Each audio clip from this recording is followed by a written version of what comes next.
इस वीडियो में हम बात करने वाले हैं डी मार्ट की। ये स्टॉक 125 के पीई के आसपास ट्रेड होता है, उसके बाद भी कई इन्वेस्टर्स को ये अंडर वैल्यूड लगता है। इसको लोग वॉलमार्ट ऑफ इंडिया कहते हैं और पिछले 3-4 सालों में ये ऑलरेडी मल्टी बैगर रिटर्न्स दे चुका है। तो इस वीडियो में हम ये जानने की कोशिश करेंगे कि क्या ये स्टॉक अगले कुछ सालों के लिए एक अच्छी इन्वेस्टमेंट अपॉर्चुनिटी हमें दे रहा है और क्या हम इसमें इस प्राइस पे भी एंट्री ले सकते हैं। तो ये सारी बातें जानने के लिए वीडियो को एंड तक ज़रूर देखिएगा। डी मार्ट के फाउंडर मिस्टर राधा किशन दमानी हैं, जो कि राकेश झुनझुनवाला के गुरु और बहुत ही अच्छे स्टॉक मार्केट इन्वेस्टर और ट्रेडर हैं। जैसा कि आप सभी ने सुना होगा कि एक अच्छा इन्वेस्टर एक अच्छा बिजनेसमैन होता है और एक अच्छा बिजनेसमैन एक अच्छा इन्वेस्टर होता है। तो इनके इन्वेस्टिंग एक्सपीरियंसेस का बहुत ज़्यादा फ़ायदा डी मार्ट को मिलता है। एक अच्छा इन्वेस्टर होने की वजह से इनको ये बात एकदम अच्छे से मालूम है कि कैपिटल एलोकेशन कैसे करना है। और मेरा यकीन मानिए कि जो कंपनी ये बात जानती है कि कैपिटल एलोकेशन किस तरह से करना है, वो अपने शेयर होल्डर्स को रिटर्न बना के ज़रूर देती है। कैपिटल एलोकेशन का मतलब है कि बिजनेस से जो भी पैसा निकल रहा है उसको बिजनेस एक्सपेंशन में किस तरह से लगाया जाए। अब हम डी मार्ट के बिजनेस मॉडल की बात करते हैं और ये समझने की कोशिश करते हैं कि मार्केट क्यों इसको 125 का पीई देता है। अगर आप देखें तो डी मार्ट साल 2000 में शुरू हुआ था और साल 2000 से लेके साल 2011 तक, यानी अगले 11 साल तक डी मार्ट के सिर्फ 25 स्टोर्स थे। ये चीज़ हमें ये दिखाती है कि जहाँ ज़्यादातर दूसरे रिटेल चेन्स एक्सपेंशन पे फोकस करते हैं, चाहे उनके पास प्रॉफिट आ रहा हो या ना आ रहा हो, वो नए स्टोर्स खोलते जाते हैं, वहीं दूसरी तरफ डी मार्ट प्रॉफिटेबिलिटी पे फोकस करता है। इनका ये फोकस रहता है कि पहले हम प्रॉफिट्स जनरेट करना शुरू करेंगे, उसके बाद नए स्टोर्स खोलेंगे। अगर आप देखें तो D mart cluster based expansion model का यूज़ करता है। इसका मतलब ये है कि डी मार्ट का एक स्टोर पहले से जिस शहर में है, उस शहर में डी मार्ट की एक अच्छी रेप्यूटेशन बन चुकी रहती है, क्योंकि ये अपने प्रोडक्ट्स बहुत ज़्यादा सस्ते बेचते हैं और उनकी क्वालिटी बहुत अच्छी रखते हैं। इस वजह से जब ये उस शहर में दूसरा स्टोर खोलते हैं तो इनको लोग ऑलरेडी जानते रहते हैं, तो इनको किसी भी तरह के एडवर्टाइजमेंट की ज़रूरत नहीं पड़ती है। इसी वजह से आप देखें तो जब इनके 57 स्टोर्स हो गए थे तो उसमें से 40 स्टोर्स सिर्फ महाराष्ट्र में थे। आप देखें तो जहाँ पे दूसरे रिटेलर्स ज़मीन को लीज़ पे लेते हैं या फिर रेंट पे लेते हैं, वहीं डी मार्ट अपनी ज़मीन खरीदता है और फिर उस पर स्टोर खोलता है। इस चीज़ का डी मार्ट को दो फ़ायदा मिलता है। पहला, जैसे जैसे समय बीतता जाएगा वैसे वैसे ज़मीन का भाव बढ़ता जाएगा, तो वो इनके लिए एक तरह का एसेट बन जाता है। दूसरा, इनके एक्सपेंसेस बहुत कम हो जाते हैं क्योंकि इनको रेंट नहीं देना पड़ता है। इस एक्सपेंसेस कम होने की वजह से इनका ऑपरेटिंग प्रॉफिट मार्जिन बढ़ जाता है। तो अगर आप देखेंगे तो डी मार्ट का ऑपरेटिंग प्रॉफिट मार्जिन 7-8% का रहता है, वहीं दूसरे रिटेलर्स का ऑपरेटिंग प्रॉफिट मार्जिन केवल 2-3% का रहता है। यहीं कुछ रिटेल चेन्स तो ऐसे भी हैं जो निगेटिव ऑपरेटिंग प्रॉफिट मार्जिन पे काम कर रहे हैं। अगर आप डी मार्ट के स्टोर्स देखें तो ये उसी जगह पे स्टोर्स खोलते हैं जहां मिडिल इनकम या फिर मिडिल क्लास के लोग रहते हैं। ये ऐसा इसलिए करते हैं क्योंकि ये बहुत सस्ते में बहुत अच्छी क्वालिटी के प्रोडक्ट्स अपने कस्टमर्स को ऑफर करते हैं। इस वजह से यहाँ पे आप जब भी जाएंगे आप देखेंगे डी मार्ट के स्टोर्स में हमेशा बहुत ज़्यादा भीड़ रहती है। ये ऐसा इसलिए कर पाते हैं क्योंकि ये मैन्युफैक्चरर्स से बहुत बड़ी क्वांटिटी में प्रोडक्ट्स खरीदते हैं। बहुत बड़ी क्वांटिटी में प्रोडक्ट्स खरीदने की वजह से मैन्युफैक्चरर्स इनको बहुत सस्ते में वो बेचते हैं।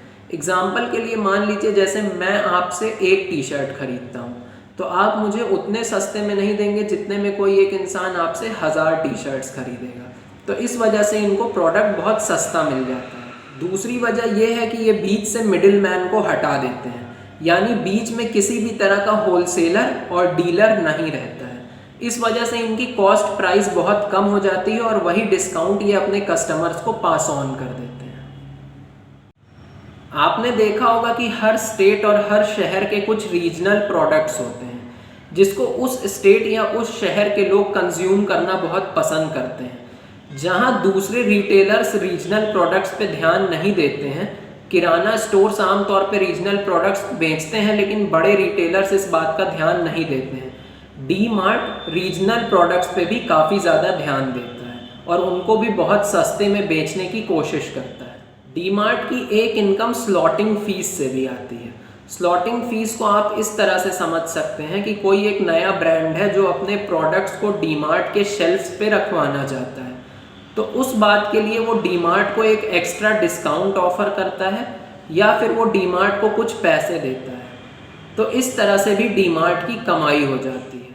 अब हम डी मार्ट के फंडामेंटल्स की बात कर लेते हैं, लेकिन उससे पहले मैं आपको दिखा दूं कि साल 2002 में डी मार्ट के सिर्फ 2 स्टोर्स थे और वो किस तरह से बढ़ के साल 2019 में 175 तक पहुंच गए हैं। और अभी की बात करें तो अभी डी मार्ट के पास 200 से ज़्यादा स्टोर्स हैं हमारे देश में। आप अपने स्क्रीन पे आ रहे हिस्टोग्राम्स से डी मार्ट के क्यूमुलेटिव नंबर ऑफ स्टोर्स को देख सकते हैं। आप देख सकते हैं कि इनके नंबर ऑफ स्टोर्स कितने अच्छे से इंक्रीज करते जा रहे हैं ईयर ऑन ईयर। अगर आप देखें तो डी मार्ट की एबिटडा ग्रोथ और प्रॉफिट आफ्टर टैक्स की ग्रोथ भी काफ़ी अच्छी नज़र आ रही है। आइए हम डी मार्ट के फंडामेंटल्स के बारे में थोड़ा और डिटेल में समझने की कोशिश करते हैं। आप देख सकते हैं कि साल 2018 में प्रमोटर्स स्टेक 82% था, जो कि कम होकर 2019 में 81% हो गया और 2020 की एनुअल रिपोर्ट अभी आई नहीं है। तो आप देख सकते हैं कि प्रमोटर्स अपना स्टेक लगातार 80% से ऊपर रखे हुए हैं और वो अपना स्टेक कम नहीं करना चाहते। ये दिखाता है कि प्रमोटर्स को बिजनेस में कितना ज़्यादा कॉन्फिडेंस है। लेकिन जैसा कि सेबी का रूल है, प्रमोटर्स को अपना स्टेक कम करके 75% तक लाना ही पड़ेगा। इसीलिए प्रमोटर्स बार बार OFS यानी कि ऑफ़र फॉर सेल लेके आ रहे हैं। अभी हाल ही में प्रमोटर्स एक ऑफ़र फॉर सेल लेके आए थे जो कि 2200 रुपये पर शेयर के आसपास था। आप अपने स्क्रीन पे कंपनी की 2012 से 2020 की सेल्स देख सकते हैं। आप देख सकते हैं कि पिछले 8 सालों में कंपनी की सेल्स 20 टाइम्स तक हो गई हैं। कंपनी के ऑपरेटिंग प्रॉफिट मार्जिन में भी लगातार एक इम्प्रूवमेंट देखने को हमको मिल रही है और कंपनी का ऑपरेटिंग प्रॉफिट मार्जिन अभी 9% के आसपास है। अगर आप देखें तो कंपनी का नेट प्रॉफिट 60 करोड़ रुपए से बढ़ के 1200 करोड़ रुपए के आसपास हो गया है। वहीं अगर आप कंपनी का अर्निंग पर शेयर देखें तो ये 1.5 रुपये के आसपास से बढ़ के 20 रुपये के आसपास हो गया है।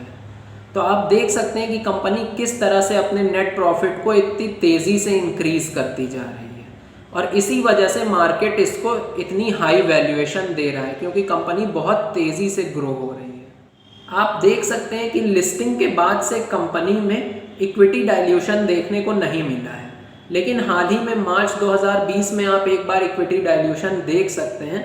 इसका रीज़न हो सकता है कि कंपनी हाल ही में OFS लेके आई थी।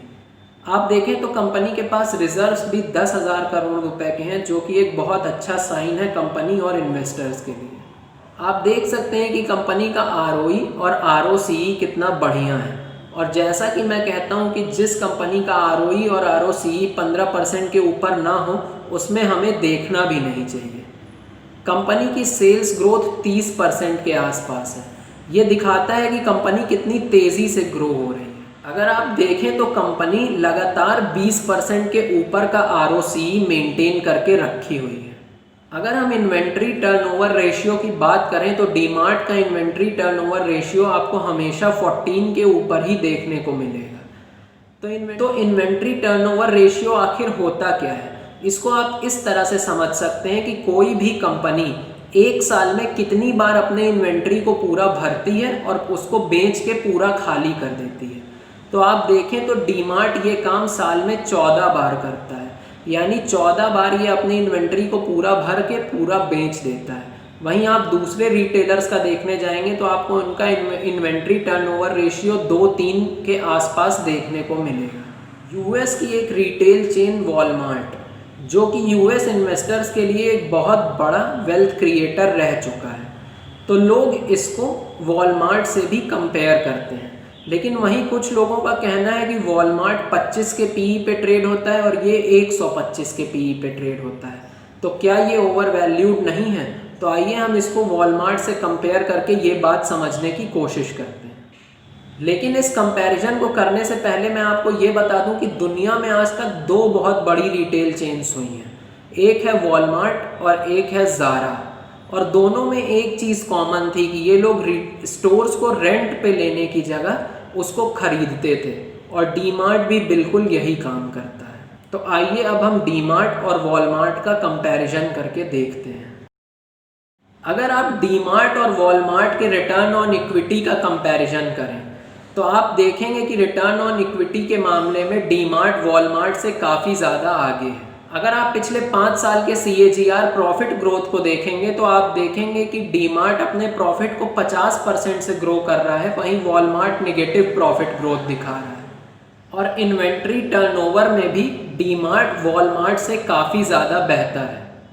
तो आप देख सकते हैं कि जहां डीमार्ट अभी एक ग्रोथ फेज में है, वहीं वॉलमार्ट पूरी तरह से ग्रो हो चुका है। तो अगर हम ये एक्सपेक्ट करें कि डीमार्ट और वॉलमार्ट को सेम वैल्यूएशन मिलेगी तो ये पूरी तरह से एक गलत अप्रोच होगी। अगर आप देखें तो डीमार्ट की एबिटडा ग्रोथ और प्रॉफिट आफ्टर टैक्स की ग्रोथ भी काफ़ी अच्छी नज़र आ रही है। मैं उम्मीद करता हूँ कि ये वीडियो आपके लिए हेल्पफुल रही होगी और इससे आपको डीमार्ट के फंडामेंटल्स और बिजनेस को समझने में हेल्प मिली होगी। अगर आप चाहते हैं कि हम और भी किसी कंपनी पे वीडियो बनाएं तो उनका नाम कमेंट में ज़रूर लिखें। हम उनको भी अपने लिस्ट में शामिल करेंगे और आने वाले समय में उन पे भी वीडियो ज़रूर बनाएं।